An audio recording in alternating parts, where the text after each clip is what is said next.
오늘 메인 발제면 한 2시간 정도 주셔서 마음 편하게 자세히 설명할 수 있어야 되는데 지금 시간이 제한이 있어서 원래는 50분 정도로 하게 되어 있는데 지금은 한 40분으로 더 줄여야 될 것 같아요. 그래서 핵심 독일의 장애인 직업교육의 핵심 엑기스만 전해드리도록 하겠습니다. 우리 저 파워포인트 좀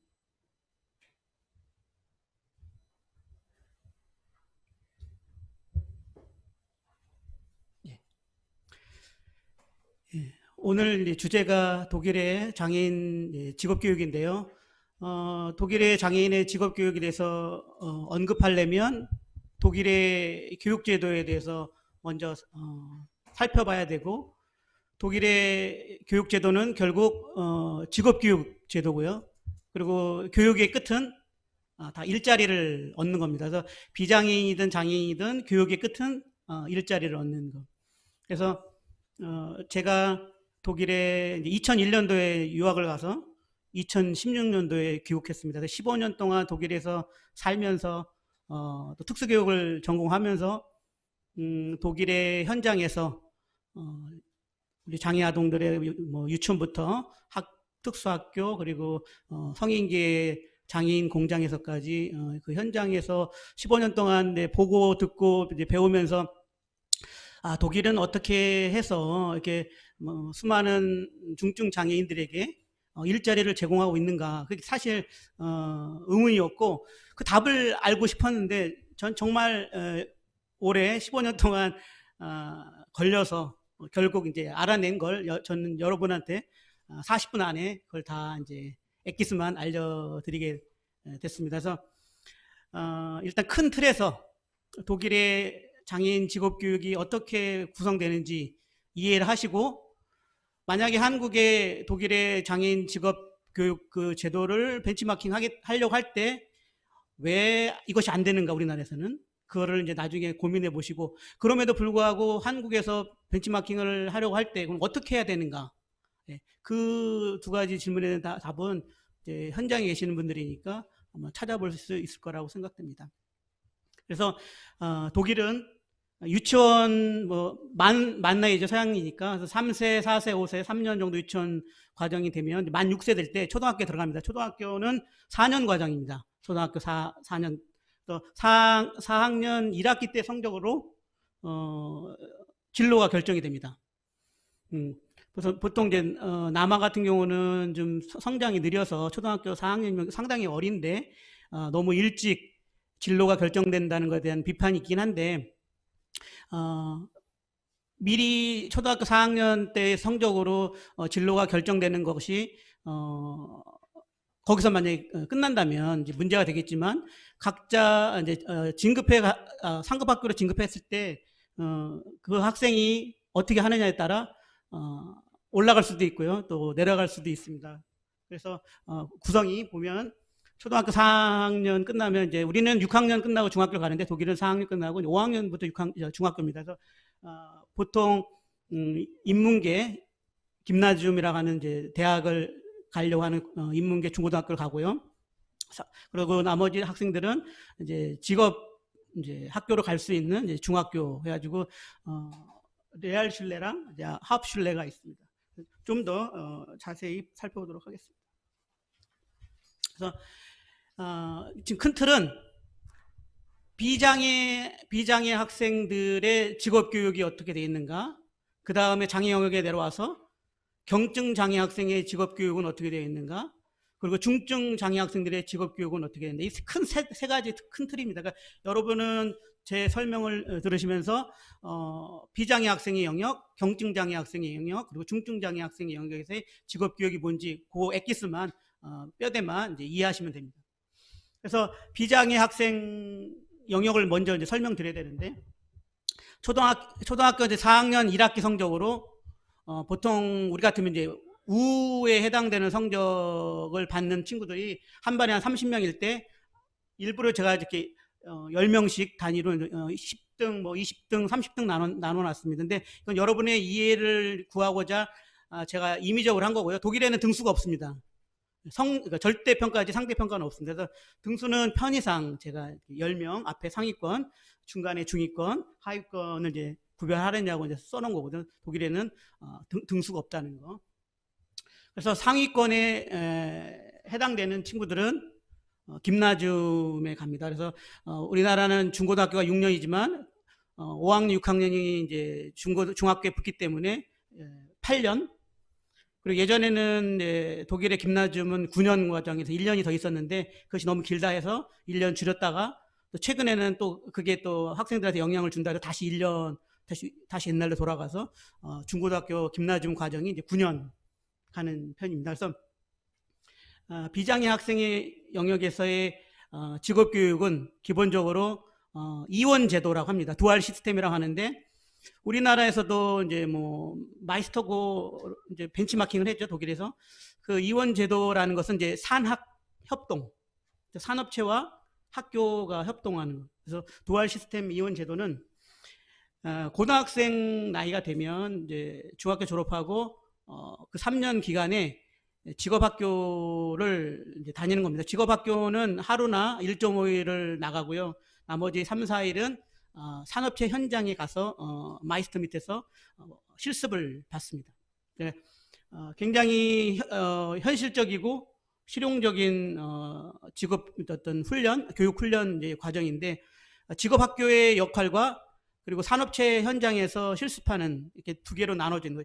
독일이 이제 그런 마이스터 전통이 있어서 마이스터 밑에 들어가서 이제 도제로서 이제 훈련받는 이제 그 전통을 이어받는데 독일이 이 이원 제도가 성공할 수 있었던 이제 근본적인 그 이유가 독일에는 우리처럼 대기업이 없습니다. 우리처럼 몇 개의 대기업이 나라의 어떤 경제를 다 쥐는 것이 아니라 독일은 이제 강소기업이라고 해서 대기업과 같이 강력한 중소기업들이 많이 있습니다. 그래서 그 중소기업들이 원하는 기술자들을 이제 훈련시키기 위한, 그래서 학생 입장에서는 직업학교를 다니고 그리고 이제 3, 4일 정도는 실제 산업체 현장에 가서 그 마이스터 밑에서 이제 실습을 하게 되니까 그 회사가 필요로 하는 기술자가 양성이 되고 그 학생들은 직업학교를 졸업하고 난 다음에 들어갈 수 있는 이제 직장이 보장이 되는 거죠.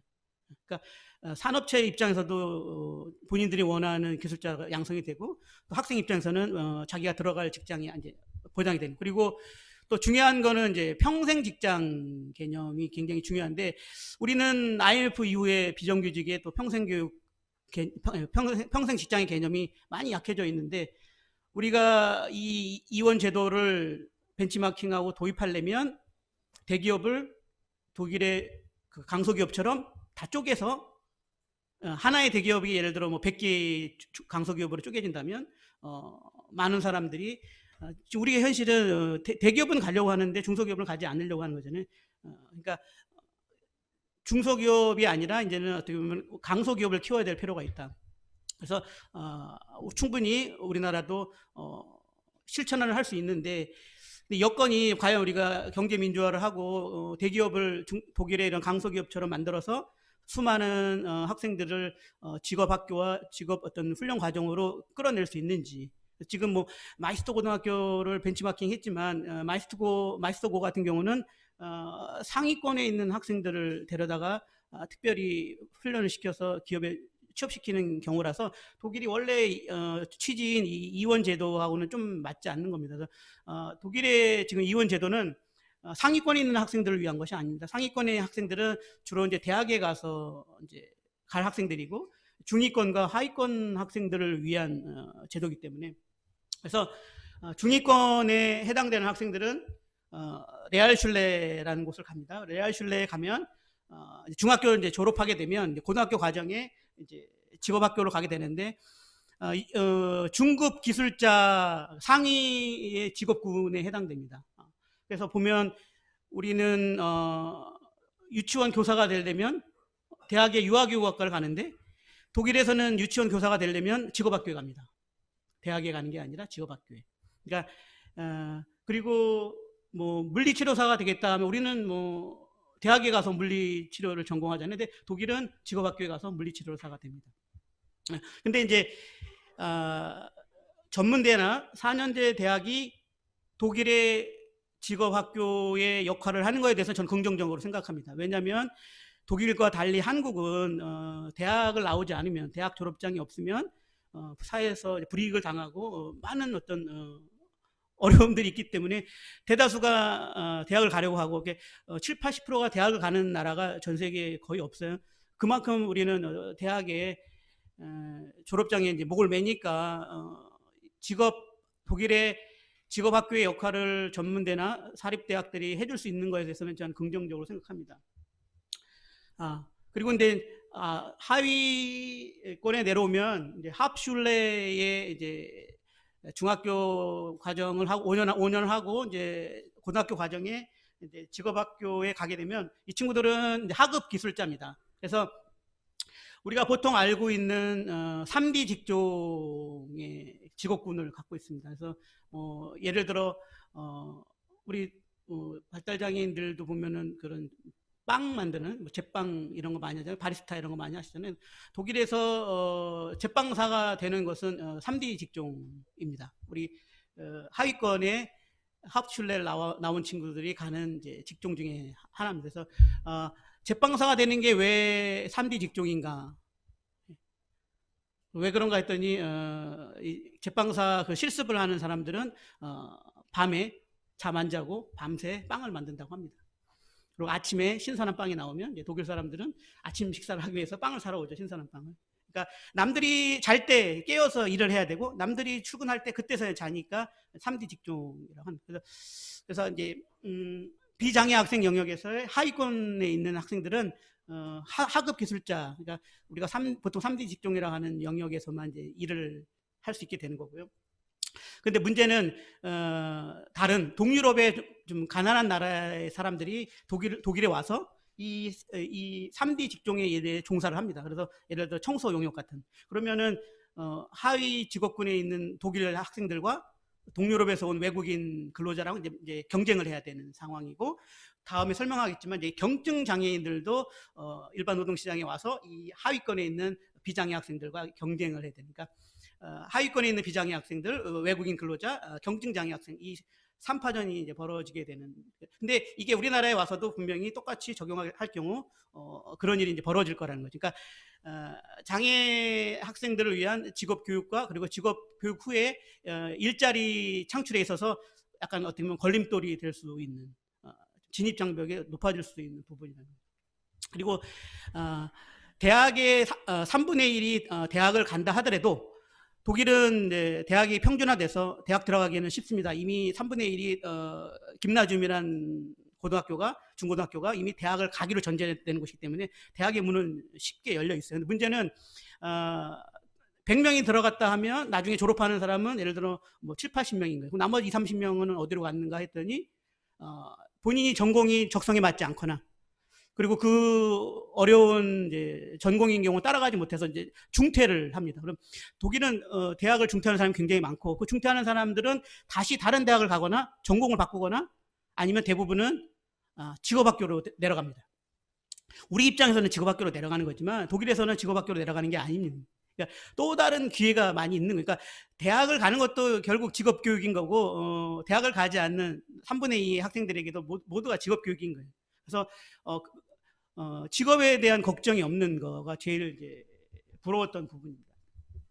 그래서 비장애 학생 영역에서는 두알 시스템에서 이원 제도를 통해서 고등학교 시기에 하루나 1.5일은 직업학교에 가서 이제 학교 교육을 받고, 그리고 이제 3, 4일은 실제 산업 현장에 가서 이제 실습을 받는다는 게 그게 핵심이고요. 그래서 독일의 이제 뭐 특수학교를 보면 이렇게 뭐 시각, 뭐 청각, 뭐 농맹아, 뭐 지체, 지적, 여기까지는 뭐 한국하고 비슷한데 한국에는 없는 정서및 행동장애 특수학교가 있고요. 그리고 건강장애 특수학교, 뭐 아니면 또 언어장애, 초등학교에 해당되는 언어장애 특수학교도 있고요. 그리고 제가 여기서 강조하고 싶은 부분이 이제 학습장애, 학습부진, 경증장애 특수학교가 있다는 거. 이번에 있는 거, 한국에 없는 학습부진, 경증장애 특수학교에 대한 이제 이야기가 이제 경증장애 영역에 가서 이제 해야 될 부분입니다.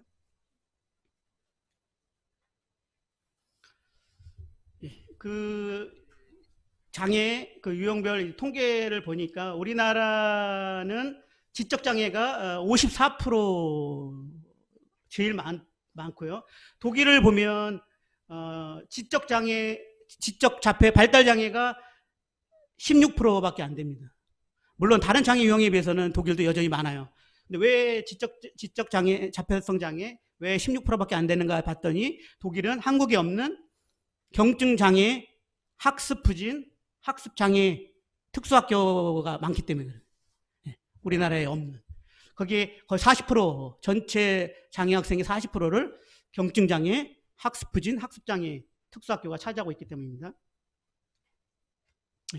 그 다음에 이제 지금 독일의 장애인 직업 교육에 대해서 이제 제가 한국에 와서 이제 강조하고 싶은 영역이 이 경증장애 영역입니다.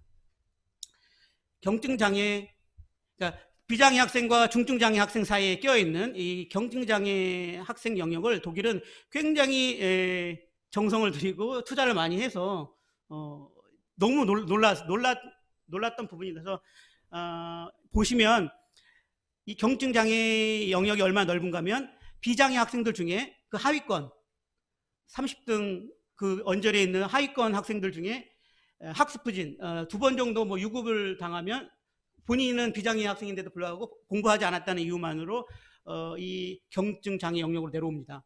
1번은 이제 비장애 학생인데 경증장애 학생이 되는 케이스. 어떤 이유 간에 이제 학습부진 원인이 되는 거죠. 그 다음에 이제 두 번째가 이제 외국인입니다. 외국인 중에는 난민 많죠. 독일이 이제 난민을 너무 많이 받아들여서 이제 문제가 되고 있는데, 또 이주자들, 그리고 다문화 가정의 자녀들. 그 원인은 외국인들은 독일어가 모국어가 아니다 보니까 이제 못 따라가는 거죠. 이 학교 공부를. 그러다 보니까 김나줌이나 레알슐레나 하프슐레를 다닐 수 있는 지능을 갖고 있지만 외국인이어서 독일어가 안 된다는 이유만으로 경증장애로 내려오는 겁니다. 그래서 제가 독일에 있을 때 부모님 따라서 부모님이 유학을 오니까 따라왔던 초등학교 6학년짜리 여자아이가 한국에 있을 때 전교 1등 하던 애인데 독일에 오니까 자기 보고 경증장애 특수학교 가라고 그러고, 애가 막 너무 이제 황당해서 네가 지금은 이제 경증장애 특수학교를 가거나 하프슐레를 가지만 그것은 네가 이제 공부를 못해서 가는 게 아니라 독일어가 안 되기 때문에 가는 거니까 그 학교에 가서 독일어 열심히 하면 다시 올라갈 수 있다. 그래서 처음에는 그게 충격이었지만 나중에는 이제 이렇게 하프슐레, 뭐 레알슐레, 뭐 김나좀 이렇게 단계를 밟아 올라가서 이제 독일어가 이제 되니까 나중에는 결국 대학에 갔습니다. 그래서 독일은 내려오기도 하고 올라도 갈 수 있다는 거, 이제 그런 게 굉장히 좋은 것 같아요.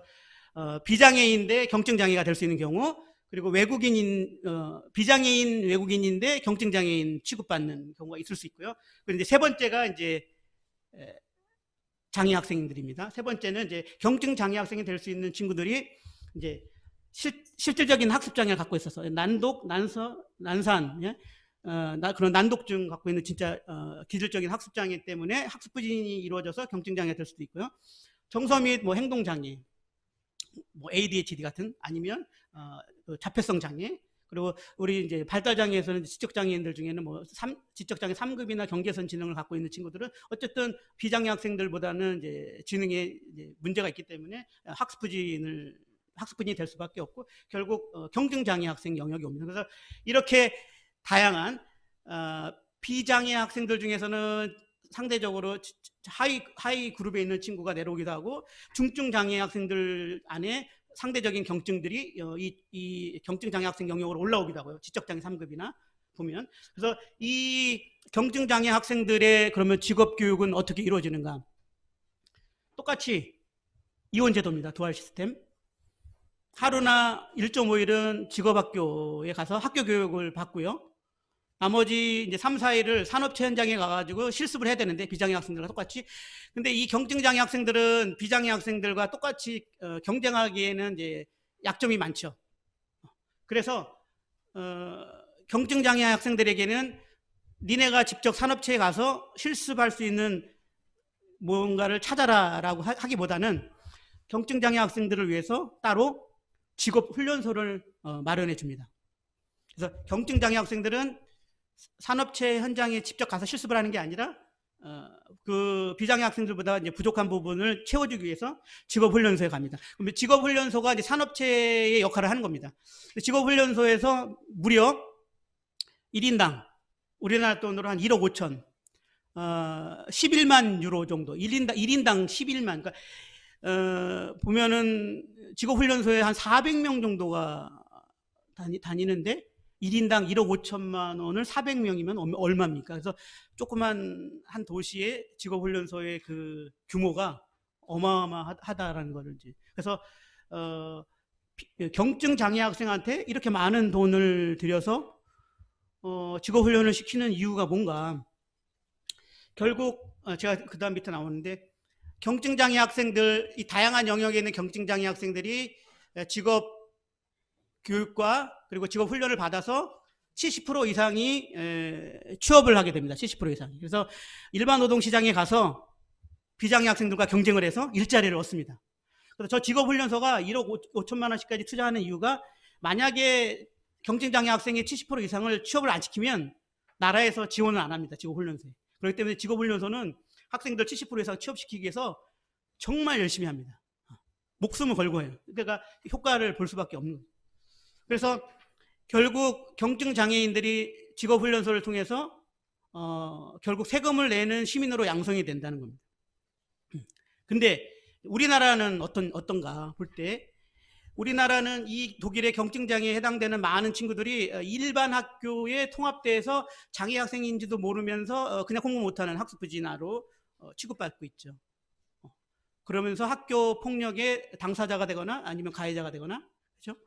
피해자가 되거나 그리고 비행 청소년이 되거나 학교를 뛰쳐나가거나 학교 밖 청소년이 되거나 결국 범죄자가 그래서 상당수 많은 범죄자들의 학령기 어떻게 그래서 추적해 보면 이 경증장애에 해당되는 친구들이 상당히 많은 게 사실입니다. 그래서 우리도 독일처럼 이 경증장애 영역을 국가 차원에서 집중적으로 투자를 해서 경증장애 학생 특수학교 직업교육제도를 마련해서 세금을 내는 시민으로 양성해야 될 필요가 있다는 거지. 일반 교육계는 특수교육계가 하라고 미루고요. 특수교육계는 니네 일반 교육계에서 해. 더더구나 통합을 얘기하는 시대니까 일반 교육계에서. 근데 일반 학교나 일반 교사들은 전혀 준비가 돼 있지 않죠. 그리고 한 반에 30명은 너무 많고요. 그래서 이 경증장애 학생 영역을 우리가 특히 벤치마킹 지금 해야 될 필요가 있다는 거예요. 근데 문제는 아까 비장애 학생 영역을 보셨지만 중위권과 하위권의 3분의 2나 되는 그 많은 학생들이 우리나라 중고등학생들을 보면 학교에 가서 잠을 잡니다. 제가 이제 교대에 있으니까 이제 각 대학에 들어온 친구들한테 물어봐요. 너가 중고등학교 다닐 때 니네 반 학생들은 어땠는가? 그러면 대다수가 저 3분의 2가 되는 중위권 하위권 친구들이 다 잔다는 거예요. 그래서 학습된 무기력이라는 용어가 있더라고요. 학습된 무기력. 비장애 학생들이 중고등학교 6년 동안에 학습된 무기력에 빠져서 평생 무기력한 사람이 된다는 거죠. 근데 독일은 비장애 학생 영역에서 아까 이원 제도를 통해서 직업학교와 직업훈련을 받고요. 그리고 마이스터 과정까지 해서 우리나라 대학을 졸업할 때쯤 되면 독일은 마이스터가 돼 있단 말이에요. 근데 우리나라 학생들은 그 중위권 하위권 친구들 6년 동안 자고 대학 들어갈 때는 이제 등록금만 내면 들어갈 수 있는 쉬운 대학에 들어갔다가 또 대학에 가서 또 자고 그리고 군대 가서 또 군생활 뭐 그렇게 하겠죠. 그리고 군대 제대하고 나서 20대 중반 아니면 후반에 가서 그때서야 직업학교에 간다고 합니다. 독일은 그 나이에 마이스터가 돼서 한 분야에 최고가 돼 있는데 우리나라는 세월 다 낭비하고 학습된 무기력에 빠져서 무능한 사람이 돼 있고 그리고 그 나이 20대 중후반 돼서야 직업교육을 그때 받겠다는 이런 비합리적이고 낭비가 많은 이런 교육이나 교육제도나 직업교육제도가 어디 있냐는 겁니다. 그래서 저는 한국에 와서 독일과 비교하면서 너무 이제 제 입장에서 너무 황당한 겁니다. 그래서 교육제도의 개혁을 한다는 얘기는 직업교육제도에 대한 개혁을 해야 된다는 겁니다. 그래서 비장애 학생 영역이 해결되지 않은 차원에서 이 경증장애 학생 영역을 우리나라가 과연 제대로 벤치마킹하고 개발할 것인가 이제 의문이 드는 거죠. 비장애 학생 영역과 연결돼 있다는 겁니다. 그렇다면 다음 중요한 중증장애 학생 영역을 보겠습니다. 비장애 학생들의 직업교육을 살펴봤고요. 그 다음에 경증장애 학생의 직업교육을 살펴봤습니다. 그러면 오늘의 주제이기도 한 중증장애 학생들의 직업교육은 어떤가? 그러면 중증장애 학생이 누가 해당되는지 먼저 첫 번째 보시면 경증장애 학생들인데 경증장애 안에 상대적인 중증들, 직업학교와 직업훈련소를 다녔는데 거기서 실패한 친구들은 내려옵니다. 중증장애 영역으로. 그리고 우리가 알고 있는 이제 중증장애, 독일은 이제 사회법전이나 이제 중증장애인법에서 이제 중증장애인을 10단위로 이제 나눕니다. 10, 20, 30에서 100까지 가는데 50 이상을 이제 중증장애라고 하고요. 30, 40은 이제 준중증장애라고 해가지고 중증장애인이 받는 혜택을 이제 동일하게 받게 해줍니다. 그래서 30 이상 되는 분들이 이제 중증장애인에 해당되는 거고요. 우리는 이제 뭐 중도, 뭐 중복장애, 우리 그렇게 얘기하잖아요. 중증장애. 그리고 이제 뭐 세 번째가 우리가 잘 알고 있는 이제 발달장애인들. 그래서 이 중증장애에 해당되는 친구들의 그러면 직업교육 제도는 어떤가? 똑같다는 거죠. 기본 그 시스템은 두알 제도, 이원 시스템. 고등학교 3년 동안에 직업학교를 다녀야 되고 산업체 현장에 가가지고 3, 4일은 실습을 해야 되는 거예요. 근데 중증 장애인을 그 정의하는 그것을 보면 일할 능력이 현저히 떨어지거나 일할 능력이 없는 사람들입니다. 중증 장애인들은. 그래서 일할 능력의 기준이 뭐냐면 일반 노동 시장에 가서 비장애인과 경쟁을 해서 일자리를 얻을 수 있는가거든요. 경증장애 학생들은 그게 가능하죠. 직업훈련소에서 받으면 되니. 근데 우리 중증장애 학생들은 그게 불가능하기 때문에 일할 능력이 현저히 떨어지거나 일할 능력이 없는 사람으로 보는 겁니다. 그래서 그러면 경증장애 학생들에게는 산업체 현장에 가서 실습을 할 수 없으니까 직업훈련소를 마련해주고 1억 5천만 원씩이나 투자를 했는데 그러면 중증장애 학생들도 직업훈련소를 만들어줘야 되는가? 그렇지 않은 거죠. 왜? 일반 노동시장에 가서 경쟁할 것이 아니기 때문에 이제 중증장애인들에게는 직업훈련소가 없습니다. 그래서 중증장애 학생들은 초등학교 4년, 중학교 5년, 그리고 이제 고등학교 3년 과정을 직업학교라고 합니다. 특수학교 안에 3년 고등학교 과정이 직업학교 과정입니다. 그 3년간의 직업학교 과정을 저 다음에 이제 독일 우리 특수교사가 이제 설명을 해 주실 겁니다. 이제 우리가 영상으로 보실 거고요. 그리고 특수학교 3년 과정이 이제 끝나면 이제 장애인 공장, 보호작업장, 요즘은 뭐 장애인 뭐 작업장이란 말도 하던데 장애인 공장에 가서 이제 장애인 공장에서 2년 동안의 직업훈련 과정을 겪습니다. 그래서 직업훈련소가 없는 대신 중증의 장애인들, 발달장애인들은 학교를 졸업하고 장애인 공장에 가서 2년 동안 그러니까 장애인 공장, 장애인 작업장 자체가 직업훈련소 역할을 해주는 겁니다. 2년 동안. 그리고 2년 후에는 그 훈련이 끝나면 바로 장애인 공장에 취업이 됩니다.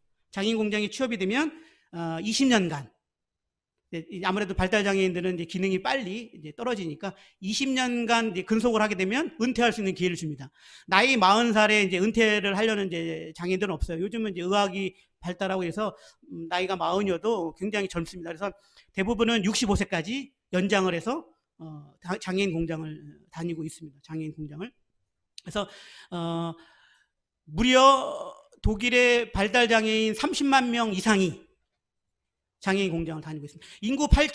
인구가 8천만 명인데 발달장애인 성인기에 일할 수 있는 사람이 30만 명이 넘게 장애인 공장을 다닌다는 얘기예요. 우리나라는 인구 5천만에 보호작업장에 2만 명, 5천만의 인구에 발달 장애인이 다닐 수 있는 사람이 2만 명, 우리나라는 2만 명밖에 안 되는데 독일은 30만 명이 넘는다는 거죠.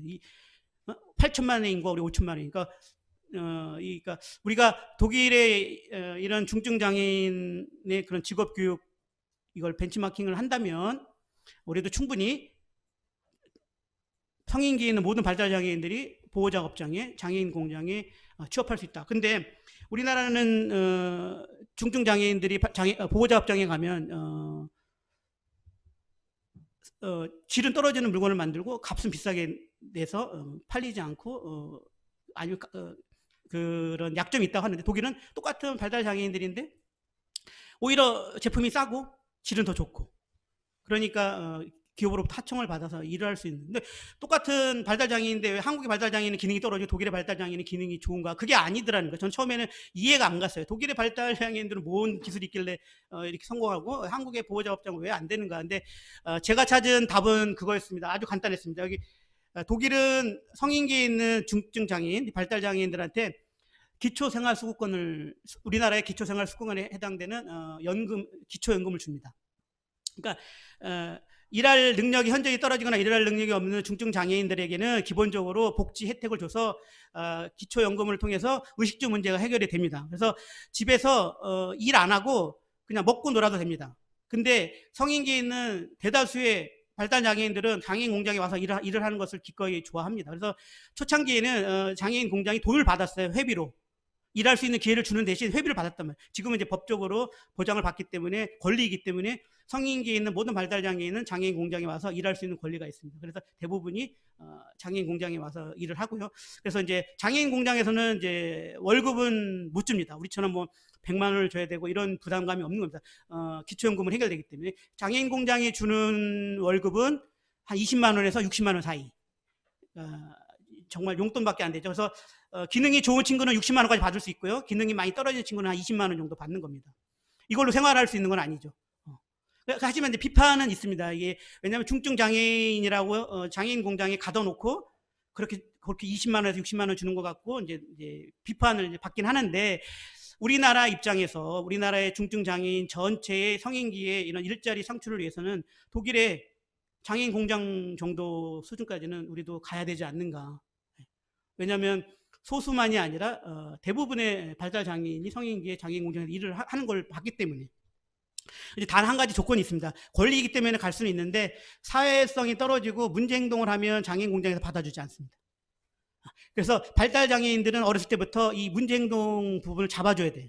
성인기에 보호작업장, 장애인 공장에 들어오려면 그거 하나가 제일 중요한 부분. 그래서 우리나라도 성인기에 있는 많은 발달 장애인들이 문제 행동 때문에 큰 문제가 되는데 그렇다면 그 문제 행동을 독일은 어떻게 어렸을 때부터 잡아오는가 그 부분에 대해서도 벤치마킹할 필요가 있는 것 같습니다. 그래서 시간이 이제 별로 없는데 핵심은 비장애 학생들의 직업교육과 장애 영역에 내려와서 경증장애 학생의 직업교육, 중증장애 학생의 직업교육. 그래서 그 학생들의 수준에 맞게 이게 굉장히 시스템화되어 있다는 거죠. 그러니까 우리도 최소한 독일의 이 장애인 직업 교육제도 정도의 시스템을 갖춰놓고 여기서 이제 우리나라의 그 현실에 맞게 더 적용시킨다면 나중에는 거꾸로 독일에서 우리나라에 와서 벤치마킹을 하고 배워가지 않을까. 그래서 오늘의 핵심은 이 세 가지였습니다. 그래서 여러분 비장애인 영역, 장애인 영역의 독일의 직업 교육 제도에 대해서 이해를 잘 하셨으리라 생각됩니다. 예, 감사합니다.